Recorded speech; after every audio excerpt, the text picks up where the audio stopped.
Good morning all of you. Welcome to Vijayanagaram online classes. నా పేరు సత్యనారాయణ. నేను కోనూరులో school assistant మ్యాథ్స్గా పనిచేస్తున్నాను. ఈరోజు మనం 10వ తరగతి విద్యార్థులకి వాస్తవ సంఖ్యలు అనే టాపిక్ని స్టార్ట్ చేసుకుందాం.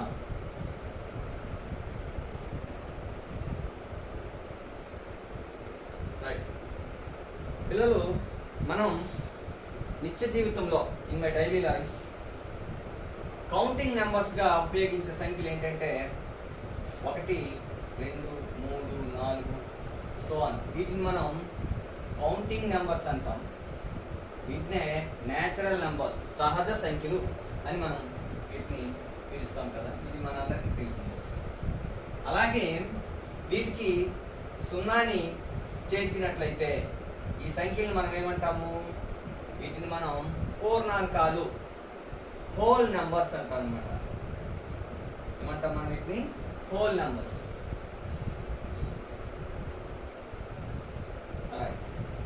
వీటిని న్యాచురల్ నెంబర్స్ అంటాం. Natural numbers. మరి రుణ సంఖ్యల్ని మనం ఇంకా అదనంగా వీటికి చేర్చినట్లయితే వీటిని ఇంటీజర్స్ అంటాం. అవి మన రుణ సంఖ్యలు, మనం వీటిని చేరుస్తాం అన్నమాట. అంటే పూర్ణాంకాలకి రుణ సంఖ్యలని అదనంగా చేర్చడం వల్ల వచ్చే సంఖ్యల్ని ఇంటీజర్స్, వీటిని పూర్ణ సంఖ్యలు అని మనం పిలుచుకుంటాం. రైట్. అదేవిధంగా మరి భిన్నాలు కూడా సంఖ్యా వ్యవస్థలో భాగమే కాబట్టి భిన్నాలను వీటికి చేర్చినట్లయితే అప్పుడు వీటిని రేషనల్ నెంబర్స్ అంటాం. Rational numbers.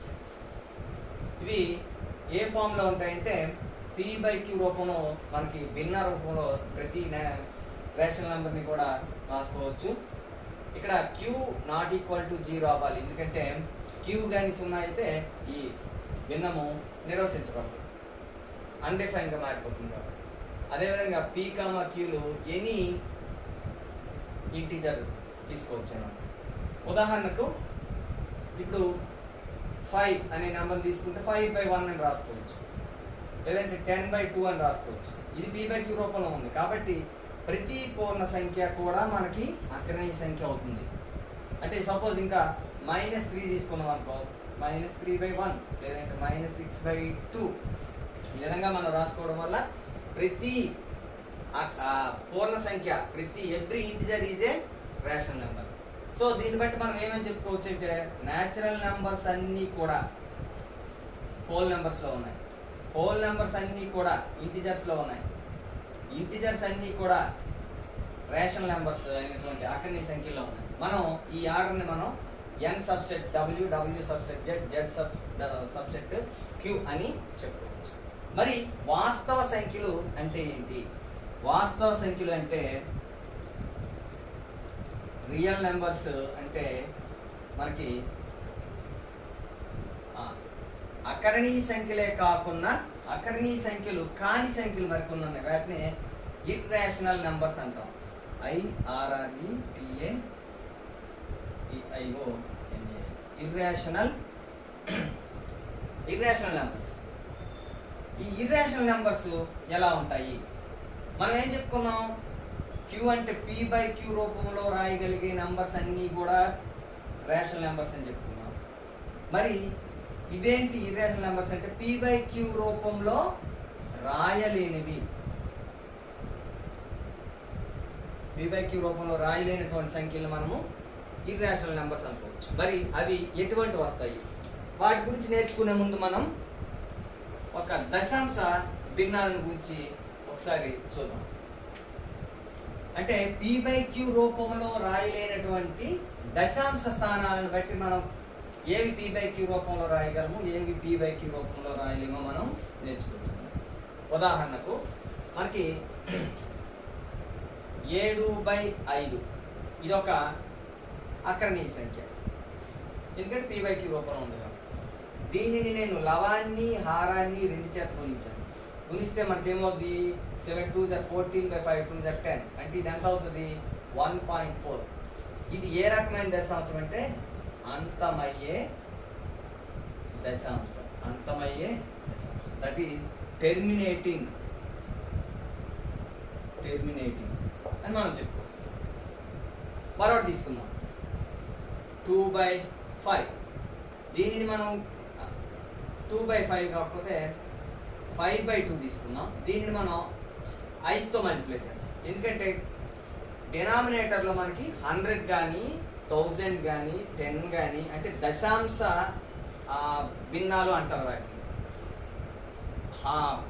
హారంలో 10, 100, 1000 ఇలా ఉండే వాటిని ఏమంటారంటే దశాంశ భిన్నాలు అంటారు. ఓకే, వీటిని 5 5 are 25/10 అంటే ఇదంతా అయింది మనకి 2.5. ఇది కూడా అంతమయ్యే దశాంశం. అయితే మనకి ఇది అంతమయ్యే దశాంశాలు ఏవి, అంతం కాని దశాంశాలు ఏవి అనేవి భాగాహారం చెయ్యకుండానే మనం నేర్చుకోవడాన్ని నెక్స్ట్ క్లాస్లో చూస్తాం. ఇంకా మనం మరికొన్ని భిన్నాలు తీసుకుందాం. 7/3 హారంలో 3 ఉంది అంటే ఇక్కడ దీన్ని 3ని నువ్వు దేంతో గుణించినా కూడా 10 కానీ 100 కానీ తీసుకురాలేము కాబట్టి 3తో 7ని మనం భాగించుకోవాలన్నమాట. 3తో 7 భాగిస్తే 3 2 6, 1 పాయింట్ పెట్టుకుంటే 0, 3 3 9, మళ్ళీ 1 పాయింట్ ఆల్రెడీ పెట్టుకుంటాడు 0, మళ్ళీ 3 3 9, 1. ఈ ప్రాసెస్ అలా కంటిన్యూ అవుతుంది. ఇది 2.333 సో దీన్నే మనము 2.3 అని చెప్పుకుంటాం. సో ఇప్పుడు ఈ దశాంశానికి అండ్ ఈ దశాంశానికి తేడా ఏంటంటే ఇది అంతమయ్యే దశాంశం, టెర్మినేటింగ్ డెసిమల్. ఇది నాన్ టెర్మినేటింగ్ అంతము కాని, నాన్ టెర్మినేటింగ్ అండ్ రికరింగ్. 3 ఏమో కంటిన్యూస్ గా వస్తుంది కాబట్టి non terminating and recurring, recurring అని చెప్పుకుంటాం. అంటే అంతం కాని ఆవర్తనమయ్యే దశాంశం, అంతం కాని ఆవర్తనమయ్యే దశాంశం. సో మనం ఇప్పుడు దశాంశాలు 2 రకాలు నేర్చుకున్నాం. ఒకటి ఏంటంటే అంతమయ్యే దశాంశం. ఈ అంతమయ్యే దశాంశం p/q రూపంలో రాయగలిగిందే, ఎందుకంటే 1.4 అంటే 7/5 కదా. రెండోది ఏంటంటే అంతము కానీ ఆవర్తనమయ్యే దశాంశం. ఇది టెర్మినేటింగ్, దీన్ని నాన్ టెర్మినేటింగ్ అండ్ రికరింగ్ అని చెప్పుకున్నాం. ఓకే, దీనిని కూడా మనము p/q రూపంలో రాయొచ్చు. దీన్ని ఏ విధంగా p/q రూపంలో రాయొచ్చు మనం ఆల్రెడీ నేర్చుకోవడం జరిగింది. దీనికి నేను చెప్తాను ఇప్పుడేనా. ఇంకా మూడో రకం ఏంటంటే అంతం కాని మరియు ఆవర్తనం కూడా కాని దశాంశం. That means non terminating, non recurring, non terminating and non recurring. వీటిని మాత్రం మనం p/q రూపంలో రాయలేము. We can't write it in p/q form. ఎందుకు రాయలేము అంటే ఇందులోని ఒక ఆర్డర్ ఏమీ లేదు. అవి అంతము అవవు, ఆవర్తనం కాకుండా వస్తాయి. చూద్దాం, వీటికి ఎగ్జాంపుల్ కూడా చూద్దాం. ఇప్పుడు దీన్ని రాయలేము, దీనిని రాయగలమన్నాం. అంతం కానీ ఆవర్తనం అయ్యే దశాంశాన్ని ఏ విధంగా p/q రూపంలో రాయాలో ఒకసారి మనం చూద్దాం.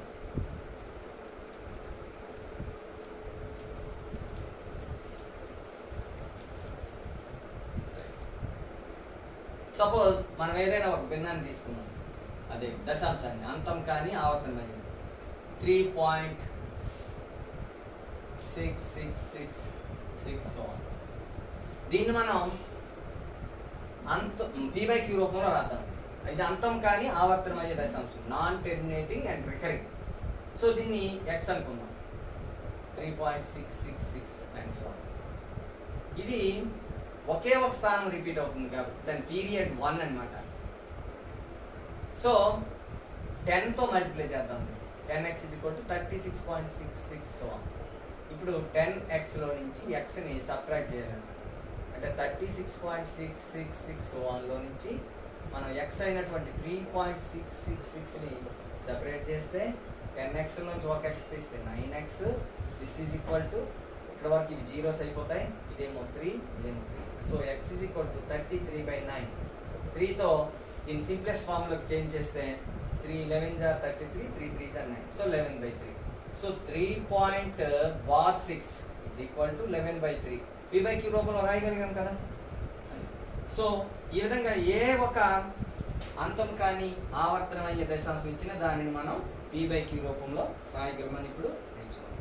దీన్ని సింపుల్గా చెప్పడానికి ఒక షార్ట్ కట్ మీకు నేను ఇప్పుడు చెప్తాను, ఒకసారి చూడండి. మనం ఇది బిట్స్లో ఇచ్చే అవకాశం ఉంటుంది. సపోజ్ మనం ఒక డెసిమల్ తీసుకున్నాం 32.2/67.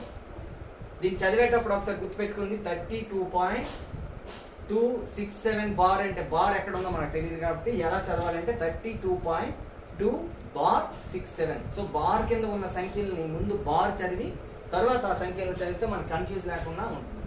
సో ఇప్పుడు దీనికి సింపుల్గా p/q రూపంలో ఎలా రాసుకోవచ్చు అంటే ఫస్ట్ ఈ నెంబర్ని అంతా రాసేయాలి.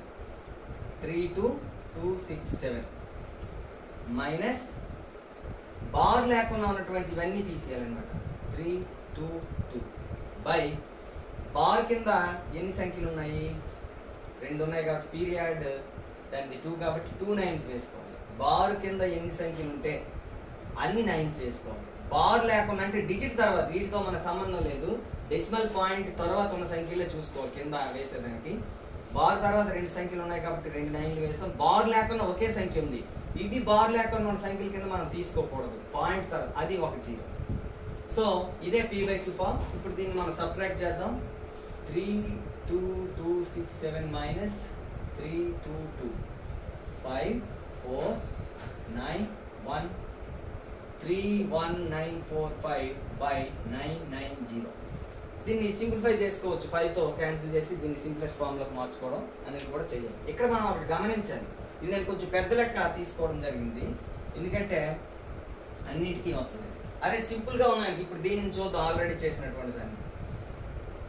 3.6 దీనికి మనం p/q రూపం ఎలా రాసుకోవాలి? 36 మైనస్ 3 బై అంటే మొత్తం నెంబర్ బార్ లేకుండా పాయింట్ తీసి అన్ని మొత్తం నెంబర్ రాసేయాలి. అందులోంచి బార్ లేకుండా ఉన్నటువంటి మొత్తం తీసేయాలి. ముందున్న ఇవన్నీ కూడా పాయింట్ ముందున్నవి బార్ ముందున్నవి అన్నీ కలిపి తీసేయాలన్నమాట. బై బార్ కింద ఒకే ఒక నెంబర్ ఉంది, బార్ లేకుండా ఇక్కడ నెంబర్ లేదు ఎందుకంటే పాయింట్ తర్వాత మనకి 6 ఒకటే ఉంది. So 36 minus 3 33/9. దీన్ని 3తో చేస్తే 3 11 jar 33, 3 3 jar 9. So 11/3. here also 11/3. So ఇది సింప్లెస్ట్ ఫామ్. మనకి ఎప్పుడైనా పబ్లిక్లో ఇది ఏమైనా కాంపిటేటివ్ ఎగ్జామ్స్లో మనకి ఇది ఉపయోగపడుతుంది. సో మనం ఇప్పుడు దేన్ని ఇచ్చినా కూడాను p/q రూపంలో అంటే మనం ఇక్కడ ఏం చెప్పుకున్నాం? అంతం కానీ ఆవర్తనమయ్యే దశాంశం. Every non terminating and recurring can be written in the form of p/q and every terminating also written in the form of p/q. That is one very easy మనకి. ఎందుకంటే సపోజ్ 2.6 దీన్ని ఏ రాయొచ్చు? 26/10. ఆ విధంగా పాయింట్ తర్వాత ఎన్ని డెసిమల్ తర్వాత ఎన్ని అయితే డిజిట్స్ ఉన్నాయో ఒకటి పక్కన అన్ని జీరోస్ వేసుకుంటే డినామినేటర్లో మనకి అది p/q ఫామ్లోకి వచ్చేస్తుంది. దాన్ని మనం సూక్ష్మ రూపంలోకి మార్చుకొని మనం దాన్ని p/q ఫామ్లోకి మార్చుకోవచ్చు. ఇప్పుడు ఈ మూడో రకమైనటువంటి అంతము కానీ ఆవర్తనం కానీ దశాంశాలు p/q రూపంలో రాయలేము కాబట్టి వాటిని మనం ఇర్రేషనల్ నెంబర్స్ అంటాం. వాటిని కరణీయ సంఖ్యలు అంటాం. అంటే ఏ సంఖ్య అయినా p/q రూపంలో రాయలేకపోతే అది కరణీయ సంఖ్య అవుతుంది. మరి అంతం కానీ ఆవర్తనం కానీ దశాంశానికి ఉదాహరణ మనకి కరణీయ సంఖ్యలకి ఉదాహరణలు రాద్దాం. కరణీయ సంఖ్యలకి ఇర్రేషనల్ నెంబర్కి మనం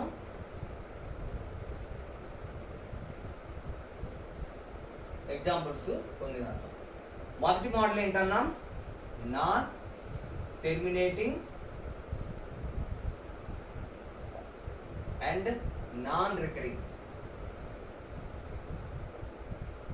దీనికి ఎగ్జాంపుల్ తీసుకుంటే సపోజ్ 2.3741859631804 సో ఆన్. ఇక్కడ ఒక రిపిటేషన్ అనేది మనకి ఎక్కడా రాలేదు. సో దీన్ని మనం ఖచ్చితంగా మనం ఇర్రేషనల్ నెంబర్గా అనుకోవచ్చు. దీన్ని ఎట్టి పరిస్థితుల్లోనూ p/q రూపంలోనే మనం రాయాలి. ఇంకా మరొక ఉదాహరణ చూద్దాం ఇలాంటిదే. 3.10 100 1000 140 అండ్ సో ఆన్. ఇక్కడ ఒక ప్యాటర్న్ అయితే కనిపిస్తుంది, బట్ అది రిపిటేషన్ కాదు. ఎందుకంటే ఇది రికరింగ్ లేదు. ఇక్కడ 10 రిపీట్ అయిందా లేకపోతే 100 రిపీట్ అయిందా, ఏం రిపీట్ అవ్వలేదు. కాబట్టి ఇది కూడా, కాకపోతే మనకి ఇక్కడ ఒక ప్యాటర్న్ ఉంది అనమాట. ప్యాటర్న్ ఉన్నంత మాత్రాన అది కర్ణీయ సంఖ్యగా, అది అకర్ణీయ సంఖ్యగా మనం చెప్పలేము. సో ఇది కూడా కర్ణీయ సంఖ్య. ఇంకా మూడో ఉదాహరణ, మనకి నిత్య జీవితంలో పై వాల్యూని ఎక్కువగా క్యాలిక్యులేషన్ పార్ట్లో పై వాల్యూ 22/7 అని చెప్తుంటాం. కానీ ఇది 22/7 అకర్ణీయ సంఖ్య, కానీ పైకి ఇది ఖచ్చిత వాల్యూ కాదు, ఇది సుమారు వాల్యూ మాత్రమే. అయితే ఇక్కడ పై కరణీయ సంఖ్య అకరణీయ సంఖ్య అంటే పై విలువ ఇది కాదు కాబట్టి ఇది సుమారుగా అని చెప్పుకోవాలి. కాబట్టి పై విలువ మాత్రము కరణీయ సంఖ్య. మరి పై ఏ విధంగా కరణీయ సంఖ్య, హౌ పై ఈజ్ ఇర్రేషనల్ అని మనం ఒకసారి ఎలా వచ్చిందో ఒకసారి చూద్దాం. మనం 9th క్లాస్లో నేర్చుకుంటాం. పై అంటే ఏంటి? Circumference and by diameter, the ratio between circumference and diameter of a circle. ఒక సర్కిల్ మనం తీసుకుంటే ఇది దీని తాలూకు డయామీటర్ అనుకుంటే, ఈ సర్కంఫరెన్స్ కి length of the circumference by length of the diameter వేస్తే ఆ రెండింటికి ఉన్న రేషియోనే పై. ఎందుకంటే పై అంటామంటే మనకి ఏం కనుక్కున్నారంటే ఏ వృత్తంలోనైనా ఈ సర్కంఫరెన్స్ కి మరియు డయామీటర్ కి ఉన్న రేషియో ఈక్వల్ గా ఉంటుంది. అది ఇంచుమించుగా 22/7, but not is equal to 22/7. అయితే మరి సార్ ఇక్కడ సి వాల్యూ ఒక ఏదో అకర్ణీయ సంఖ్య అవుతుంది, డి వాల్యూ అకర్ణీయ సంఖ్య అవుతుంది, కాబట్టి c/d కూడా మనకి అకర్ణీయ సంఖ్య అవ్వాలి కదా సార్ అంటే అలా అవ్వదు. ఎందుకు కావాలంటే మనకి మనం ఉపయోగిస్తున్నటువంటి మానం ఏంటంటే దశాంశ మానం, డెసిమల్ సిస్టమ్. అంటే 10 పార్ట్స్ చేస్తాం ప్రతి దాన్ని కూడా. 100ని 10 పార్ట్ చేస్తే అందులో ఒక పార్ట్ 10, 10ని 10 పార్ట్లు చేస్తే అందులో ఒక పార్ట్ 1, 1ని 10 పార్ట్లు చేస్తే అందులో ఒక పార్ట్ 1/10, 2 పార్ట్స్ని 2/10 అంటాం. అంటే డెసిమల్ పాయింట్ అన్నమాట. అలాగే ఏదైనా కూడాను 10 పార్ట్లు చేసాకే మనం అది చేసి దాన్ని కొలవడం జరుగుతుంది. ఇక్కడ మనం సిలో సర్కంఫరెన్స్లో ఎన్ని డయామీటర్స్ ఉన్నాయో మనం చెక్ చేస్తాం. ఇప్పుడు సపోజ్ ఒక డయామీటర్ని తీసుకొచ్చి దీనిపైన మనం ఉంచాం. ఒక డయామీటర్ దీంట్లో ఎన్ని ఉన్నాయి లెక్క పెడతాం, 2 వచ్చాయి. మరొకటి తీసుకొచ్చి అంటే ఇది ఫ్లెక్సిబుల్గా ఉందనుకోండి, 3 వచ్చాయి. మరి ఈ పార్ట్లో ఒక ఫుల్ డయామీటర్ పట్టదు. అప్పుడు ఏం చేస్తామంటే దాన్ని ముక్కలుగా కట్ చేస్తాము. ముక్కలుగా కట్ చేసిన తర్వాత ఎన్ని ముక్కలుగా కట్ చేయాలి? ఖచ్చితంగా 10 పార్ట్సే చేయాలి. ఎందుకంటే మనం ఇప్పుడే చెప్పుకున్నాం మనం దశాంశమానం. ఓకే, ఇప్పుడు ఈ డయామీటర్ని మనం 10 పార్ట్స్ చేస్తే ఒక పార్ట్, 2 పార్ట్లు, 3 పార్ట్లు ఎన్ని పార్ట్లు పడతాయో చూడాలి. ఇప్పుడు 1 పార్ట్ పెట్టామనుకో సరిపోతుంది. 1 పార్ట్ పెట్టాక మిగతా పార్ట్, రెండో పార్ట్ పెడదామంటే అది ప్లేస్ సరిపోతుంది. అంటే ఇప్పుడు దీన్ని రెండో పార్ట్ మనం ఏం చేయాలి ఇక్కడ పెట్టాలంటే, అంటే 3 ఫుల్ పార్ట్స్ ఉన్నాయి, ఫుల్ డయామీటర్స్. ఒక 1/10 వచ్చింది, ఒక పార్ట్ పెట్టాం. ఇంకా ఉన్న పార్ట్లో ఒకటి సరిపోలేదు. అప్పుడు దీన్ని ఏం చేయాలి? మళ్ళీ ఈ ముక్కని 10 సమాన భాగాలు చేయాలి. 10 ఈక్వల్ పార్ట్స్. 10 ఈక్వల్ పార్ట్స్ చేస్తే అందులోని 1, 2, 3 పడతాయి. ఇంకా 4th వన్ ఏమో పట్టింది అనుకోండి, 5th వన్ మరి పట్టదు, అంటే 4 పట్టాయి. 5th వన్ పట్టలేదు. మళ్ళీ 5th పార్ట్ని 10 ఈక్వల్ పార్ట్స్ చేయాలి. అందులో 2 or 3 పడతాయి. ఆ తర్వాత దాన్ని మళ్ళీ 10 పార్ట్స్ చేస్తే ఆ మిగిలిన మొక్కని దీన్ని కొంచెం ఎన్లార్జ్ చేసుకొని ఇక్కడ దాన్ని కొంచెం పెద్దదానిగా చేసుకొని అలాగా దీంట్లోని ప్రతి మిగిలిన పార్ట్లోకి ఆ వచ్చిన పార్ట్ని 10 పార్ట్స్ చేసి పెడతా ఉంటే 1, 2 మిగిలిపోతూ ఉంటాయి అన్నమాట. సరిపోవన్నమాట, కరెక్ట్గా సరిపోదు. సో ఈ విధంగా ఇది అంతం అవ్వకున్న, ఆవర్తనం అవ్వకున్న ఒక అంతం కాని non terminating and non recurring decimal వస్తుంది. మరి ఇలా వచ్చిందంటే అప్పుడు మనం ఏమేమి చెప్పుకున్నాం? దాన్ని non terminating and non recurring డెసిమల్స్ని ఇర్రేషనల్ నెంబర్ అని చెప్పుకున్నాం. So pi is irrational, right. మరి ఇంకా మరికొన్ని ఉన్నాయి. x² లేకపోతే 2 స్క్వేర్ ఈజ్ ఈక్వల్ టు 4 అయితే square root of 4 is equal to 2 అంటాం. మనం జనరల్గా ఏం చేస్తామంటే స్క్వేర్ రూట్ ఆఫ్ 4 అని దీన్ని 2 రాయమన్నమాట. ఇలా చదువుతాం. Square root of 4 is equal to 2 means 4ని దేనికి స్క్వేర్ చేస్తే 4 వస్తుంది. 4 అనేది దేన్ని స్క్వేర్ చేస్తే వస్తుంది. 2కి స్క్వేర్ 4 కాబట్టి దీని ఆన్సర్ 2. సో ఇది ఒక అకర్నీయ రేషనల్ బట్ స్క్వేర్ రూట్ 5 తీసుకుంటాం. ఇక్కడ 5 నాట్ పర్ఫెక్ట్ స్క్వేర్, పరిపూర్ణ వర్గం కాదు. కాబట్టి నువ్వు దేనికి స్క్వేర్ చేసినా కూడా అంటే ఒక అకర్ణీయ సంఖ్యకి దేనికి స్క్వేర్ చేసినా 5 రాదు. కాబట్టి ఇది కూడాను మన 5ని భాగాహార పద్ధతిలో చేస్తే ఏదో 2.2 3 6 7 1 2 8 9 ఇలా ఇలా రావడం అనేది మనకి జరుగుతుంది అన్నమాట. సో మనం దీని నుంచి ఏం చేయగలము, ఏం గమనించామంటే ఇది అంతము కాలేదు ఆవర్తనము కాలేదు కాబట్టి non terminating and non recurring. So it is also a irrational number. అంటే ఖచ్చిత వర్గము కానీ స్క్వేర్ రూట్స్ అన్ని కూడాను మనకి ఇర్రేషనల్ నెంబర్స్ గా మనం చెప్పుకోవచ్చు. అలాగే క్యూబ్ రూట్ ఆఫ్ 8 అంటే 8 దేనిని 3 టైమ్స్ మల్టిప్లై చేస్తే అంటే దేనికి పవర్ 3 వేస్తే వస్తుంది. మనకు అందరికీ తెలుసు 2 క్యూబ్ 9 కాబట్టి 2 క్యూబ్ 9 2 2 4 4 2 8 సారీ 2 క్యూబ్ 8 కాబట్టి cube root of 8 is equal to 2. Okay, అలాగే మరి క్యూబ్ రూట్ ఆఫ్ 9 తీసుకున్నాం అనుకో, ఇది కూడా నాట్ పర్ఫెక్ట్ క్యూబ్, ఖచ్చిత ఘనము కాదు కాబట్టి ఇది కూడా మనం ఇందాక చెప్పుకున్నట్టుగా కరణీయ సంఖ్యగా రావడం అనేది. సో ఈ విధంగా 4th రూట్ ఆఫ్ 16 అకర్ణీయ సంఖ్య, ఎందుకంటే 2 పవర్ 4 16 కాబట్టి ఇది రేషనల్ నెంబర్. అంటే 4th రూట్స్ పవర్ 4 రాయగలిగినవి కాకుండా మిగతావన్నీ కూడా ఏమవుతాయి. 4th రూట్ ఆఫ్ 16 తీసుకున్నామంటే 4th రూట్ ఆఫ్ 15 తీసుకున్నామంటే ఇది మళ్ళీ కరణీయ సంఖ్య అవుతుంది. సో కరణీయ సంఖ్యలు అనేవి మనం ఈ 4 మనకు తెలిసిన వాటిని ఇప్పటికీ 10th క్లాస్ వరకు ఈ 4 రకాల వాటిని కూడా మనం కరణీయ సంఖ్యలుగా పెట్టుకుంటున్నాం. ఒకటోది ఏంటంటే అంతము కానీ 4 కాదు 3 రకాలు అంతము కానీ ఆవర్తనము కానివి అండ్ పై. ఇంకా మనం 10th class 9th class text book లో మనకి ఏమైనా ఉంటుందంటే పై విలువ గురించి ఈ సర్కంఫరెన్స్ ని డయామీటర్ ని రెండింటిని ఒకే సాధనంతో కొలవలేమన్నమాట. అంటే సేమ్ డివిజన్స్ చేసినటువంటి ఒక సాధనాన్ని తీసుకుని సర్కంఫరెన్స్ ని కొలవగలిగితే డయామీటర్ ని కొలవలేదు, అంటే ఆ పాయింట్స్ లో కరెక్ట్ గా సెట్ అవ్వదన్నమాట.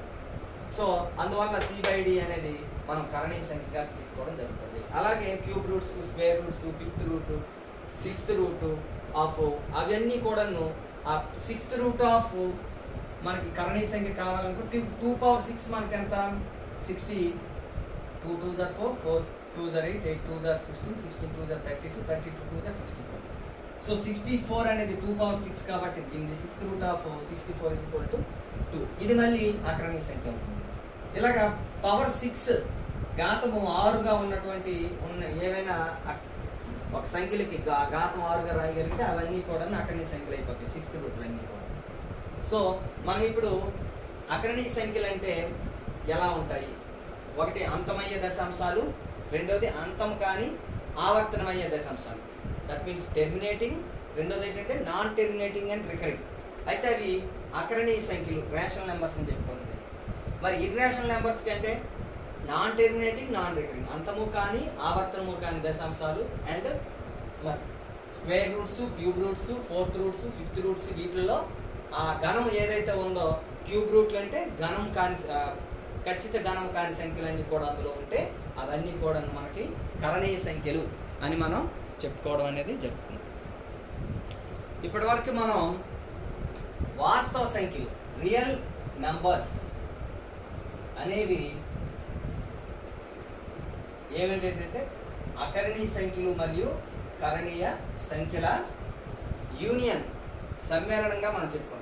ఇక్కడ మనం ఒకటి గమనించాలి, ఏ ఒక్క అకరణీయ సంఖ్య కూడా కరణీయ సంఖ్య అవ్వదు, ఏ కరణీయ సంఖ్య కూడా అకరణీయ సంఖ్య అవ్వదు. ఓకే, ఈరోజు మనకి ఈ రియల్ నెంబర్స్ని లో మన 10th క్లాస్లో ఉన్నటువంటి చాప్టర్స్ మనం ఇప్పుడు డిస్కస్ చేద్దాం. మనకి సాధారణ భాగాహారం ఒకసారి చూద్దామండి. 23ని మనం 5తో భాగిద్దాం. భాగిస్తే ఏమవుతుంది? ఇది 5 4 20, సో 3. దీన్ని ఏమంటాం మనం అంటే రిమైండర్. రిమైండర్ రిమైండర్ అంటే శేషం. దీన్ని ఏమంటాం మనం? కోషెంట్. దీన్ని ఏమంటాం? కోషెంట్. దీన్నే తెలుగులో భాగఫలం.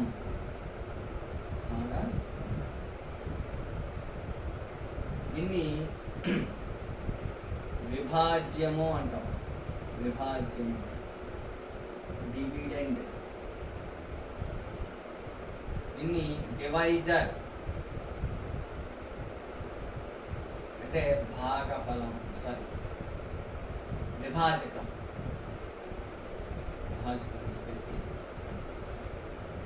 దీన్ని భాగాహార సూత్రం ఏం చెప్తామంటే భాగాహార సూత్రం, డివిజన్ ఫార్ములా.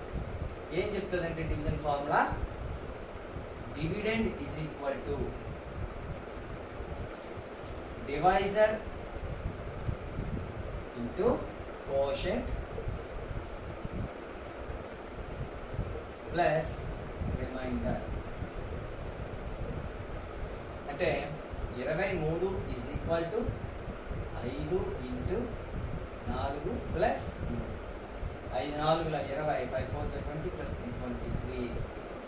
సో ఇది భాగాహార సూత్రం. విభాజకం, విభాజ్యము ఈజ్ ఈక్వల్ టు విభాజకము ఇంటూ భాగఫలము ప్లస్ శేషం. ఇది అందరికీ తెలిసిందే. మనం ప్రతిరోజు భాగాహారం చేసి సరి సూత్రం చేస్తాం. కానీ దీన్ని మనకి యూక్లిడ్ తను రాసినటువంటి పుస్తకంలో 7th బుక్లో రాశాడు అనమాట. 7th అంటే మన 7వ తరగతి పుస్తకం కాదు, యూక్లిడ్ రాసినటువంటి పుస్తకాల్లో 7వ పుస్తకం. మనకి యూక్లిడ్ మన గణితానికి లేదా జ్యామితికి చేసిన గొప్ప సేవ ఏంటంటే అప్పటి వరకు చాలామంది ఏదైనా విషయాన్ని కనుక్కొని సూత్రీకరించి చాలా విషయాలు చెప్పారు. కానీ యూక్లిడ్ మనకి గణితానికి చేసినటువంటి గొప్ప సేవ ఏంటంటే తను అప్పటి వరకు ఉన్నటువంటి ప్రతి గణిత సంబంధించినటువంటి విషయాలని అన్నిటిని కూడా క్రోడీకరించి ఒక పద్ధతి ప్రకారం రాసుకుంటూ వచ్చాడు అనమాట. ఎలాగంటే బిందువు, ఒక అనిర్వచిత పదాలు, నిర్వచిత పదాలు, ఆ తర్వాత స్వీకృతాలు అంటే యాక్సియమ్స్, తర్వాత లెమ్మాస్. లెమ్మాస్ అంటే ఈ యాక్సియం అండ్ లెమ్మా ఆ రెండు ఇంచుమించుగా ప్రూఫ్లు అక్కర్లేని అనమాట. అండ్ లెమ్మాస్ ఇంకా ఏంటంటే సిద్ధాంతాలు, థియరమ్స్. థియరమ్స్ ఏంటంటే ఈ లెమ్మాస్ని యాక్సియమ్స్ని వాడి నిరూపిస్తారనమాట. నిరూపించబడినవి సిద్ధాంతాలు. నిరూపించబడకుండా మనకి చూడగానే సత్యం అంటే నిరూపణ లేనివి ఈ నిర్వచనము మరియు అనిర్వచిత పదాలని ఉపయోగించి డిఫైన్డ్ అండ్ అన్డిఫైన్డ్ టర్మ్స్ని వాడి ఒక యాక్సియం తయారు చేస్తారు. దానికి యాక్సియం నోన్ విత్ ప్రూఫ్ అనమాట. ఆ యాక్సియమ్స్ని ఇలాగా ఒక పుస్తక రూపంలో అన్నిటినీ అప్పటి వరకు ఉన్నటువంటి అన్నిటినీ కూడా రాసుకుంటూ ఉంచాడు. ఆ విధంగా యూక్లిడ్ మనకి అప్పటి వరకు ముందే నుంచే తెలిసినప్పటికీ యూక్లిడ్ దీన్ని పుస్తకంలో రాసి దానికోసం వివరించాడు. కాబట్టి ఇక్కడ ఈ భాగాహార సూత్రాన్ని మనం ఏంటంటే యూక్లిడ్ డివిజన్ లెమ్మా అంటాం అనమాట. యూక్లిడ్ డివిజన్ లెమ్మా, తెలుగులో యూక్లిడ్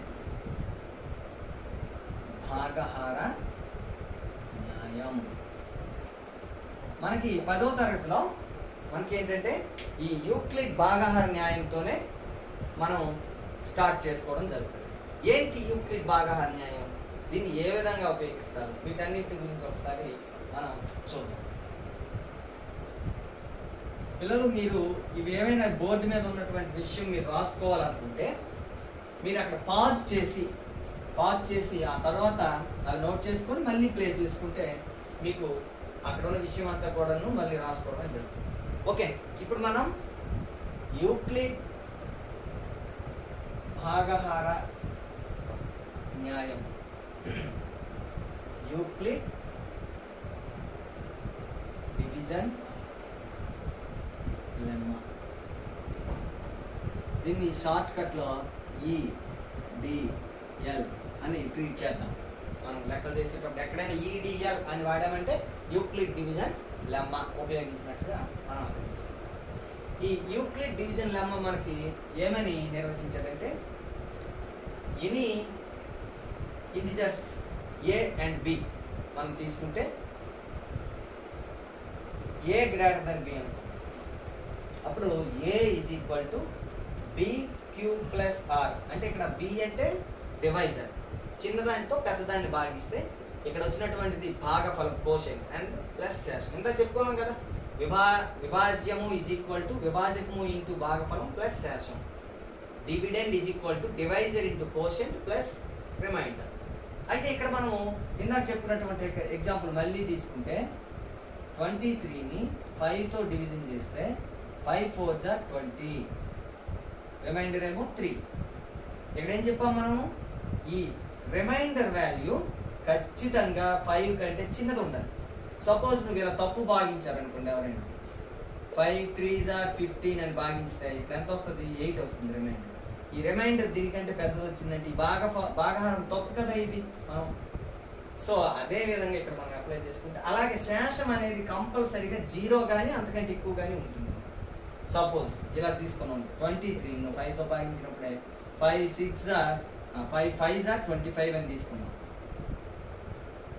సో దీన్ని తీస్తే -2 రిమైండర్ అనేది మనకి ఉండదు, కాబట్టి ఇది కూడా తప్పే.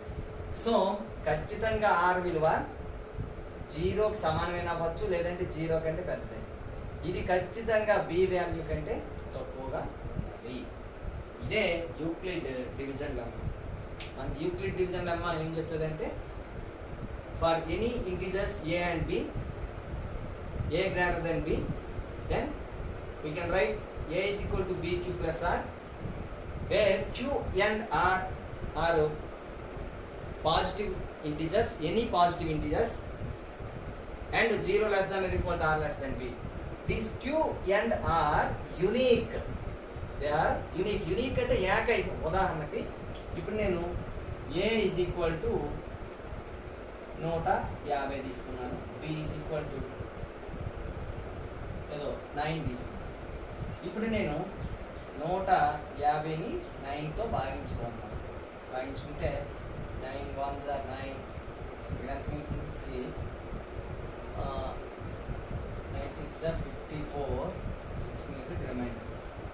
ఇక్కడ రిమైండర్ 9 కంటే ఎక్కువ ఉంది, తక్కువ ఉంది కాబట్టి మనకి సరిపోయింది. సో ఇప్పుడు 150 is equal to 9 into quotient ఎంత 16 ప్లస్ 6. 9 16 144 ప్లస్ 6. అంటే దీన్ని ఇలాగ రాయగలగాలండి, దీని వాల్యూ Q. సో ఇక్కడ Q ఈజ్ ఈక్వల్ టు 16 వచ్చింది, R ఈజ్ ఈక్వల్ టు 6 వచ్చింది. 16 6 కాకుండా ఈ కండిషన్ సాటిస్ఫై చేస్తున్నట్టు మనకి మరింకా ఏ విలువలు రావు. అంటే యూనిక్గా వస్తాయి. నువ్వు 2 నెంబర్లు చెప్తే వాటికి Q మరియు R విలువలు ఖచ్చితంగా యూనిక్గానే రావడం అనేది జరుగుతుంది. మరొక ఉదాహరణ తీసుకుందాం. A is equal to 300, B is equal to 12 తీసుకుందాం. ఇప్పుడు 300ని 12తో భాగించాలి. 12 2 24, 6 0, 12 5 40. So 300 is equal to 12 into Q, ఇక్కడ వాల్యూ, ఇక్కడేమో R. Q ప్లేస్లో 25 వచ్చింది, R ప్లేస్లో 0 వచ్చింది. So Q is equal to 25, R is equal to 0. ఇక్కడ Q 25, R 0 కాకుండా మరొక వాల్యూ ఎవరైనా వస్తుందేమో ట్రై చేస్తుంది. అది వస్తే ఖచ్చితంగా మైనస్ అయినా అయిపోతుంది, లేదంటే 12 కంటే పెద్ద విలువైనా అయిపోతుంది. కాబట్టి యూక్లిడ్ భాగహార న్యాయాన్ని పాటించకుండా ఉంటుంది అనమాట. ఆ పాటించేటట్టయితే Qకి Rకి యూనిక్ వాల్యూస్ వస్తాయి, ఏకైక వాల్యూస్ రావడం అనేది జరుగుతుంది. అంటే మనం ఇప్పుడు ఏవైనా 2 నెంబర్లు ఇస్తే ఆ 2 నెంబర్లకి మనం ఉపయోగించి యూక్లిడ్ భాగహార న్యాయాన్ని అప్లై చేసి Q మరియు R విలువల్ని ఏకైకంగా కనుక్కోవడం అనేది మనం ఇప్పుడు చేయగలం. ఇప్పుడు యూక్లిడ్ భాగహార న్యాయాన్ని అప్లై చేసి Q మరియు R విలువల్ని కొన్నింటిని కనుక్కుందాం. ఎగ్జాంపుల్ ఇస్తాను. ఫస్ట్ రెండు నెంబర్స్ తీసుకుందాం ఏవైనా 475 అండ్ 24. ఇప్పుడు మనం ఏం చేయాలంటే పెద్ద విలువని ఏ కింద తీసుకుంటాము, చిన్న విలువనేమో బి తీసుకుంటాము. ఇక్కడ ఎవరైనా మనకి 475ని 24తో భాగించడం అయితే ఖచ్చితంగా చెయ్యాలి, ఎందుకంటే మనం అంతకంటే ఇంకో పద్ధతి లేదు, డైరెక్ట్గా కనుక్కోలేదు. 24 వన్స్ 24 ఎంత మిగులుతుంది 3, ఎక్కడ 2, 5. ఇంచుమించి ఇది 25 అనుకుంటే 625 అయితే 250 కాబట్టి మనం ఇంచుమించుగా 5s పడుతుంది అనమాట. 5 20 5 4 20 5 4 22 5 2 10 + 2 22.